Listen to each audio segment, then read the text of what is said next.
Secret invasion का final episode release हो गया। इस एपिसोड ने ऑब्वियसली सीजन 1 को कंक्लूजन दिया, पर इंटरेस्टिंगली सीजन 2 को भी सेटअप किया। साथ ही काफी सारे मार्वल सुपर हीरो और सुपर विलन इस एपिसोड में अपीयर हुए, लेकिन एक यूनिक तरीके से। ऊपर से क्या निक फ्यूरी और उसकी टीम स्कल्स का इन्विजन रोक पाई और इसका क्या इम्पैक्ट होगा एमसीयू के फ्यूचर पर। चलिए इन सब के बारे में बात करते हैं और समझते हैं सीक्रेट इन्विजन के लास्ट एपिसोड को।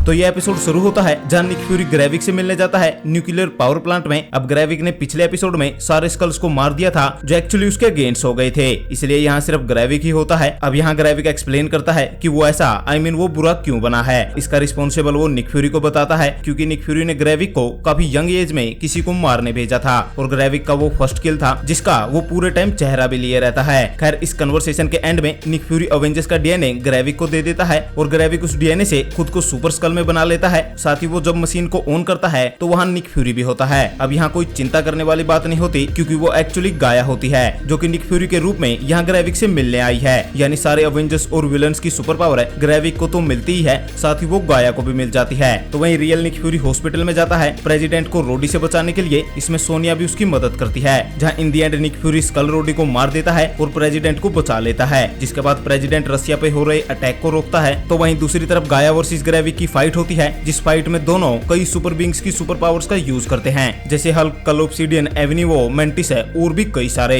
पर इन दी एंड गाया कैप्टन मार्वल की पावर्स का यूज करके ग्रेविक को मार देती है। पर यहाँ एक सोचने वाली बात है कि गाया एक्चुअली अब एमसीयू में मोस्ट पावरफुल सुपर हीरो बन गई है, क्योंकि उसके पास सुपर हीरोज की सुपर पावर तो है ही, साथ ही वो सुपर विलन्स की पावर्स का भी यूज कर रही है, और वो भी कई सारे सुपर बींग्स की पावर का। इवन वो इन पावर्स को काफी अच्छे से यूज कर पा रही है, और अगर ये सब कम है तो वो शेप शिफ्टिंग तो कर ही सकती है। यानी वो लिटरली कैरल डैनवर्स का रूप लेकर उसकी पावर्स का भी यूज कर सकती है और कोई उसकी असली आइडेंटिटी को जान भी नहीं पाएगा। पर यहाँ एक गुड न्यूज भी है कि गाया फिलहाल इकलौती सुपर स्कल है, लेकिन आगे जो कुछ भी एपिसोड में हुआ उससे ये हैप्पी एंडिंग है पूरी तरह से बदल गई। दरअसल प्रेसिडेंट रोडी को स्कल देखकर ये समझ जाते हैं कि ये एलियन काफी बड़ा खतरा है ह्यूमंस के लिए, इसलिए वो एक ऑर्डर पास करते हैं कि जितने भी स्कल अर्थ पर है उन सबको मार दिया जाए। यानी गुड स्कल और इवल स्कल कोई मायने नहीं रखते, बस स्कल्स को जड़ से खत्म किया जा रहा है, जिसमें कुछ मासूम लोग भी मारे जा रहे हैं और स्कल्स के लिए यहाँ कोई भी अच्छी बात नहीं है। हालांकि एक डिटेल हमें एपिसोड के एंड में पता चली कि क्री रेडी हो गया है स्कल्स के साथ सुलह करने के लिए। अब ये पॉइंट सीधा लीड करेगा द मार्वल्स मूवी में, क्योंकि वहाँ पर हमें क्री दिखने वाला है, पर वो अच्छे से नहीं दिख रहे।